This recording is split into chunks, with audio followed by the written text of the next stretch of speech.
Bhatli BEO कार्यालय भटली ठारे आज अपराह्न 4टारे भटली ब्लॉक स्तरीय शिक्षा संबंधी समीक्षा बैठक अनुष्ठित हो जाइछि।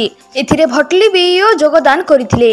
बीईओ सरोज कुमार भोईଙ୍କ अध्यक्षतार अनुष्ठित बैठक में कार्यालयर समस्त विभागीय मुख्यों समेत सीआरसीसी सुशांत सुना, सुक्रू गरडिया, रोहित महानंद, संजय साहू, सुदाम साहू, जयराज नायक, गुप्तचंद्र रॉय, सानंद साहू, लोकनाथ मेहेर, सुजित नंद, वीरेंद्र पांडे प्रमुख समस्त सीआरसीसी योगदान करथिले।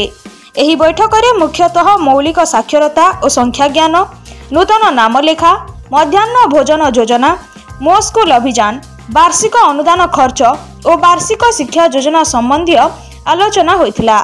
शेषरे बीआरटी हरिबंधु भोई धन्यवाद देथिले।